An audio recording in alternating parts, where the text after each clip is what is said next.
Okay, I met this beautiful young girls from Spain, Victoria and Elena, and they like to ask some questions about Ramadan. Go right ahead and ask any questions you have.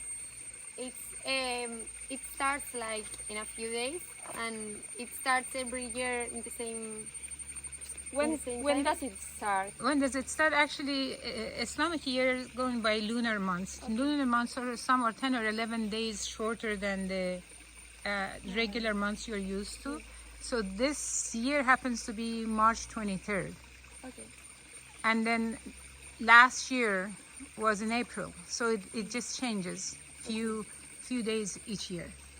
And you had asked me about what is Ramadan, what's the purpose of Ramadan and fasting. I just wanted to say that all prophets and all religions that were sanctioned by God, there's fasting in it. And the purpose of fasting is like a purification. You know, we as humans, we satisfy ourselves with food, drink, sexual relationship, anything that brings us joy, we engage in it. But when we fast, these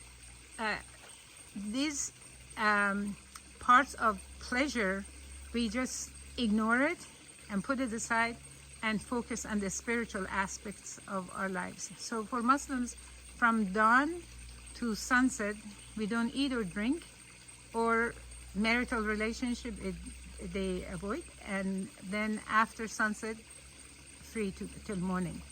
We pray and we eat and drink. And there's more to it. Of course, you know, we have the Quran. Quran has been revealed over 1400 years ago. It's a blessed book. It's the only divine book that we know. It has not been changed. It's revelation from God that tells us purpose of creation, the reason why we are here, the reason why we are created. Talk about the story of prophets. Talk about anything we really want to know to have a healthy life, spiritual life, mental life, physical life, marriage, about food, about health, about nutrition, about how to get close to God. All of this is covered in the Quran. So Muslims around the world, they try to read the entire Quran as much as they can the whole month of Ramadan, but it's usually the best if they read it all the time. So we try, this is our, like, everybody is looking forward for Ramadan to really push themselves to get more religious. They should be religious all year long, but this is a special time of the year. And how long does it take? It is about around 29-30 days, depending on the sighting of the moon. Okay. Yeah. Other questions? Is there like any exception, like pregnant woman? No. Okay, this is a good question. Because God tells us He does not want to cause us hardship. So somebody who's older and cannot, they don't have to pay. They don't have to fast, but they can, for every day that they would be eating food, for that amount they could feed the poor.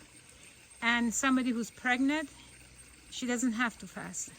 A woman, or maybe diabetes or something like that's type, any sickness, anybody who has any kind of a health problem, that fasting is going to cause problem, they don't have to fast. Okay. But the kafara, it's not just don't fast, don't worry about it. Now you feed somebody who is needy. So if your food costs you like 20 ringgit for one day, you eat, you use that 20 ringgit, you feed somebody. If let's say you lost 10 days of Ramadan, that's 20 ringgit, that has a 200 ringgit. You just buy 200 ringgit worth of food, you give it to the family, family that cannot, or you donate it to the mosque that's going to feed other people. And people who are menstruating, women who are just gave birth, usually they have like about 40 days, they're bleeding. They don't have to fast. They do not have to fast, but they have to make it up. The only thing is prayer. For prayer, women who are menstruating, they don't have to pray and they don't have to make it up. Okay. Somebody who's sick, they must have the prayer, 5 daily prayer, and if they absolutely cannot, they have to make it up.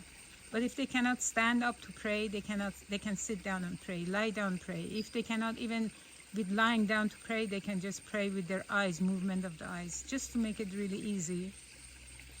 So that the whole situation is the whole purpose is, why is it we're fasting? Why are we torturing ourselves to begin with? Why do you think, I'm asking you, why do you think Muslims go through all of this to fast? What do you think comes in your mind?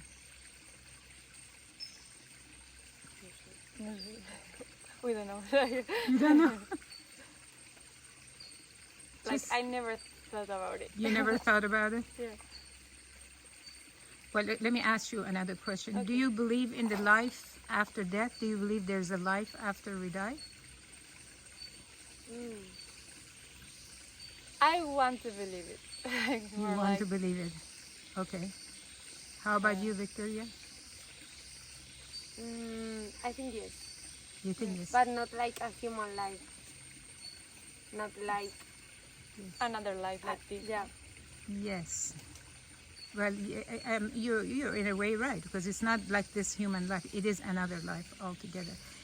This actually makes a huge difference in answering your question why we're fasting. Because our life here in this life is very short. Very short. It's like a blinking of an eye compared to our life later after we leave this life. It's like forever, beautiful paradise. Everything that we want ever, we will ever want is there. We don't have to worry about death, sickness, or anything like that. So it's all there. So everybody would want, Christian, Muslim, everybody would want to be there. In order to get there, there are certain things we have to do, because God tells us in Christianity as well. You know, as I mentioned to you, 7.5 years, I studied Christianity and I practiced.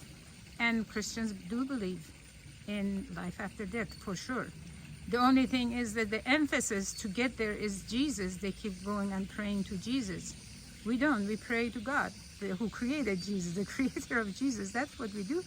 And then we want to get there. In order to get there, there are certain things that we have to do. What is it that we have to do? Certain rituals we have to do. It's like we pray. We pray 5 daily prayers. We have the fasting. We pay poor due. It's our obligation. Anybody who has certain amounts, over certain amount, we pay certain percentage of, like the tithe they pay at church.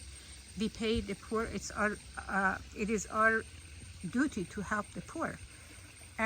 We go to pilgrimage if we can afford it. That's not obligatory. And we have certain obligations. We have certain belief. We believe in God. We believe in the prophets. We believe in the angels. We believe in the hereafter. We believe in destiny. Destiny, you know, I'm sure you understand what that means. There's certain things, and we believe in whatever Allah has said to us. In order to believe that, we have to understand what He has said. So when He tells us to fast, we understand why we fast. What is the purpose of fasting? We understand the purpose of fasting, then we look forward to fasting, because we know it helps us get closer to God and get closer to our destiny, final destination, which is Jannah. We call it Jannah, which is paradise. So fasting is an obligation we put upon ourselves, even though it's not easy to do. We put upon ourselves in order to purify ourselves. Like any kind of carnal desire a person has during the fasting time, we put it aside and we try to purify ourselves in order to get closer to Allah. Any other question? Not for now. No. It's okay.